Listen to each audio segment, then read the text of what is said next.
హైపోథైరాయిడిజంలో ముఖ్యంగా మనం గుర్తుపెట్టుకోవాల్సిన 3 లక్షణాలండి. చలిని అస్సలు తట్టుకోలేకపోవటం. రెండవది ఏమి తిన్నా తినకపోయినా లావు అయిపోవటం. హెయిర్ ఫాల్ విపరీతంగా ఉండటం.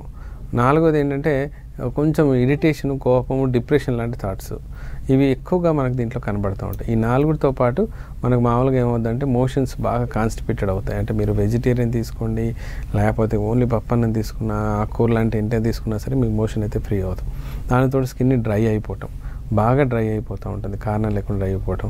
ఏదైనా ఒక విషయం ఉన్నప్పుడు ఒకేసారి హార్ట్ పంపింగ్ ఎక్కువ అవటం, లేకుంటే గుండె దడ లాంటివి ఎక్కువ అనిపించటం. ఈవెన్ పేషెంట్ కూడా తన హార్ట్ బీట్‌ని ఫీల్ అవుతూ ఉంటాడనమాట. సో ఇలాంటి లక్షణాలు మనకు హైపోథైరాయిడిజంలో ఎక్కువగా కనబడుతూ ఉంటాయి. దీంతో తోడు మెన్సెస్ ఇర్రెగ్యులారిటీస్ అయిపోవటం, ఫీమేల్స్‌లో అదొక చేంజెస్ బాగా కనబడుతూ ఉంటుంది. అండ్ చాలామంది అది ఫస్ట్ పీసీఓడీ అనుకుంటారు, తర్వాత ఐరన్ డెఫిషియన్సీ అనుకుంటారు, ఆ తర్వాత థైరాయిడ్ అనుకోవడం జరుగుతూ ఉంటుంది. ఈ కాలంలో థైరాయిడ్ యొక్క కంప్లైంట్ చాలా మట్టుకు పెరిగిపోయింది. సో హైపోథైరాయిడిజం కేసెస్ 80% కేసెస్ ఉంటున్నాయి. మిగతా 3 కేసెస్తో పోలిస్తే 75-80% కేసెస్ హైపోథైరాయిడిజం కేసెసే.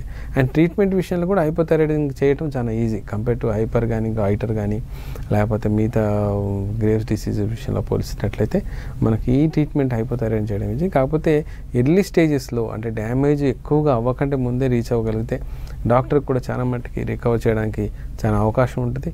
అండ్ డెఫినెట్గా దీన్ని ఒక 15-20 ఇయర్స్ లేదా పర్మనెంట్గానే దీన్ని క్లియర్ చేసే అవకాశం ఎక్కువగా ఉంటుంది.